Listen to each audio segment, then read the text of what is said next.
السلام علیکم dear student, meat on line education میں خوش آمدید کہتے ہیں چیپٹر نمبر 2 اور لیکچر نمبر 2 کے ساتھ۔ پہلا چیپٹر 2 اور لیکچر 1 کے اندر ہم نے وحی کا مفہوم اور اس کی صورتوں کے بارے میں پڑھا تھا، جس میں ہم نے وحی کا مفہوم اور کا مطلب اور شرعی اصطلاح میں اس کا مطلب سمجھا تھا کہ وحی کا مفہوم کیا ہے اور اس میں شرعی اصطلاح کا اس میں کیا ہے، مطلب کیا ہے۔ ابھی ہم پڑھتے ہیں وحی کی اہمیت۔ سوال یہ پیدا ہوتا ہے کہ وحی جو ہے وہ اس کی کیا اہمیت ہے اور اس کی ضرورت کیوں پڑی۔ تو میں یہ آپ کو بتاتا چلوں کہ وحی جو ہے وہ وہی علم کے ذرائع میں سے ایک ذریعہ ہے۔ وحی کے ذریعے حاصل کیا ہوا علم یقینی ہوتا ہے، پختہ ہوتا ہے، 100% ہوتا ہے۔ سارے جتنے بھی پیغمبر گزرے ہیں ان تمام نے اللہ تعالیٰ کی طرف سے پہنچے ہوئے اس پیغام کو اپنی اپنی امت تک پہنچایا، اور نبوت کی جو ذمہ داری تھی وہ انہوں نے خوب نبھائی۔ تو وہی کا جیسا میں نے آپ کو شروع میں بتایا کہ علم کے ذرائع میں سے ایک ذریعہ ہے۔ علم کے ذرائع میں سے ایک ذریعہ اسی لیے ہے کہ امت جو ہے وہ گمراہی میں مبتلا ہوتی ہے یا تھی، اور امت جو ہے ان کو کسی بھی معاملات کا، شرعی کے معاملات کا اور اللہ کے احکامات کو کس طریقے سے نبھانا ہے اور اس شریعت کے اندر رہتے ہوئے کس طریقے سے اللہ کے احکامات کو پورے کرنے ہیں، نبی کے طریقوں کو پورا کرنا ہے، ان تمام معاملات کو سمجھنے کے لیے اس علم کی ضرورت ہوتی تھی۔ وہ علم وحی کے ذریعے اللہ رب العزت جبرائیل علیہ السلام کے ذریعے پیغمبروں پر اتارا کرتے تھے، اور وہ علم جو ہے وہ وحی کے ذریعے پیغمبر پر وقت کے نبی کے اوپر اترتا تھا، اور وہ اپنی امت کو بتایا کرتے تھے کہ آپ نے اس طریقے سے کرنا ہے، اس طریقے سے عمل کرنا ہے۔ تو ان کو اس وحی کے ذریعے اس علم کے بارے میں، اس چیز کے بارے میں پتہ چل جاتا تھا، اس احکام کے بارے میں پتہ چلتا تھا۔ تو اس لیے یہ وحی جو ہے یہ علم کے ذرائع میں سے ایک ذریعہ ہے۔ وحی علم کے ذرائع میں سے ایک ذریعہ ہے۔ میں لکھ اس لیے رہا ہوں تاکہ آپ تمام طلباء کو بھی ایک چیز کا پتہ چل سکے اور یاد کر سکیں آپ اس کو۔ اور وہی کے ذریعے جو میں نے جیسے آپ کو کہا کہ جو حاصل کیا ہوا علم ہے وہ بھی 100% یقینی اور پختہ ہوتا ہے۔ اس کی وجہ یہ ہوتی ہے کیونکہ آپ اللہ رب العزت کے وہ پیغامات ہوتے ہیں، اللہ رب العزت کے احکامات ہوتے ہیں، اس میں کسی بھی قسم کا شک اور تردد جو ہے نا وہ اسلام سے خارج کرنے کا ذریعہ بن سکتا ہے۔ تو جتنے بھی پیغمبران صلاۃ اللہ السلام ہیں ان تمام نے وحی کی اہمیت کو اجاگر کیا، وحی کی اہمیت کو بتایا، وحی کی ضرورت کو بتایا۔ اس طریقے سے تمام جتنے بھی بڑی بڑی کتابیں اور صحیفے نازل ہوئے ان میں سے 4 کتابوں میں سے تورات، زبور، انجیل اور قرآن پاک ہے۔ تو ان تمام کتابوں کے جو انبیاء تھے، ان تمام کتابوں کے انبیاء پر بھی وہ بھی تمام کتابیں جو تھے وہ وحی کی کتابیں ہیں۔ ان تمام کے وہ بھی تمام کے تمام جو ہے نا اللہ رب العزت کی احکامات ہیں، اور اللہ رب العزت کی طرف سے پیغمبر پر اترے تھے، داؤد علیہ السلام پر، اور اس طریقے سے عیسیٰ علیہ السلام پر ان پر اترے تھے۔ تو آخر میں حضرت محمد صلی اللہ علیہ وآلہ وسلم پر جو نازل کی گئی وحی جو ہے وہ قرآن مجید کی صورت میں ہمارے پاس آج بھی موجود ہے اور قیامت تک انشاءاللہ تعالی موجود رہے گی۔ حضور اکرم صلی اللہ علیہ وسلم ہم سب کے آخری نبی ہیں، کوئی نبی نہیں آئے گا، اور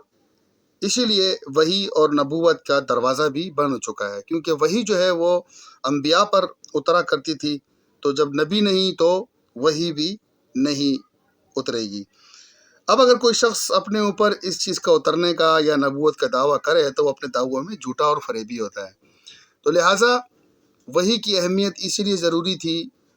کہ وحی کے ذریعے اس امت کو یہ پیغام پہنچانا، اس امت کو بتانا، تاکہ اس کے علم میں اضافہ ہو اور اس احکامات کو صحیح طریقے سے آگے تک پہنچایا جا سکے اور آگے امت تک اس کی ترویج کر سکے۔ تو اسی طریقے سے وحی جو ہے وہ نبوت کی خصوصیات میں سے خصوصیت بھی ہے۔ اسی لیے قرآن کریم میں سیدنا رسول اللہ صلی اللہ علیہ وآلہ وسلم کو حکم ہوا کہ وہ لوگوں کو اس خصوصیت سے آگاہ کریں۔ قرآن پاک میں اللہ تعالیٰ کا بہت ہی جگہوں پر فرمان ہے، بہت سی جگہوں پر ارشاد باری تعالیٰ ہے۔ اس میں سے ایک یہ ہے کہ وما ينطق عن الهوى ان هو الا وحی یوحی، یہ سورہ نجم کی آیت نمبر 3 اور 4 ہے۔ سورہ نجم کی آیت نمبر 3 اور 4 میں یہ بات واضح کی گئی ہے اللہ رب العزت کی طرف سے، جس میں بتایا گیا ہے کہ آپ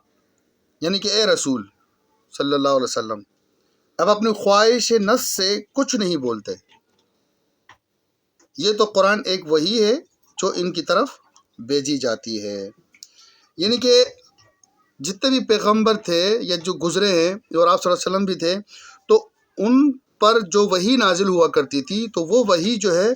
وہ اللہ رب العزت کی طرف سے بھیجی جاتی تھی، پہنچتی تھی، اور وہ بات جو انبیاء کرام علیہ الصلوۃ والسلام پر جو وحی اترا کرتی تھی وہ بات آگے اپنی امتوں کو پہنچایا کرتے تھے۔ تو اس کا مطلب یہ ہوا کہ وہ بات جو انبیاء کرام کرتے تھے وہ اللہ رب العزت کہا کرتے تھے، ارشاد فرمایا کرتے تھے، اور وہ آگے اس کو فارورڈ کر دیا کرتے تھے اپنی امت کو۔ تو اللہ رب العزت نے یہ فرمایا کہ آپ کوئی بھی بات جو ہے وہ خود سے نہیں کرتے، وہ ساری کی ساری بات اللہ رب العزت خود کرتے ہیں اور اس تک وہ بات کو پہنچائی جاتی ہے۔ یہ بھی کہا گیا ہے کہ آپ امت کو بتا دو، ایسا نہ ہو کہ امت اس فتنے میں پڑ جائے کہ یہ ساری کی ساری باتیں جو ہے یہ خود سے کہتے ہیں تو وہ آپ کی باتوں کو پھر نہ مانیں۔ تو اس لیے اللہ رب العزت نے خود ہی ان سے فرما دیا کہ اے پیغمبروں، آپ یہ جو ہے اپنی خواہش نفس سے یا اپنی طرف سے کوئی بات نہیں کہتے، یہ تو قرآن ایک وحی ہے جو ان کی طرف بھیجی گئی ہے۔ تو آپ علیہ الصلوۃ والسلام کے اوپر یہ آیت نازل ہوئی کہ وما ينطق عن الهوى ان هو الا وحی یوحی، یعنی کہ اے رسول صلی اللہ علیہ وسلم آپ جو ہیں وہ اپنی خواہش سے کچھ نہیں کہتے ہیں، آپ تو یہ قرآن کا ایک وحی ہے جو آپ کی طرف بھیجی جاتی ہے۔ اس طریقے سے ہر نبی جو ہے اللہ تعالیٰ کی بھیجی کی گئی وحی کے مطابق ہی لوگوں کو ہدایت اور رہنمائی کرتے ہیں، اور ہر معاملے میں اللہ تعالیٰ کے فیصلے کا منتظر رہتے ہیں، اور اس کا ہر عمل جو ہے وحی کے عین مطابق ہوتا ہے، کیونکہ تمام کے تمام انبیاء کرام جو ہے اور خصوصاً آپ علیہ الصلوۃ والسلام کے اوپر جو بھی وحی نازل ہوا کرتی تھی، جو حضرت جبرائیل علیہ الصلوۃ والسلام لے کر آیا کرتے تھے، تو وہ ساری کی ساری باتیں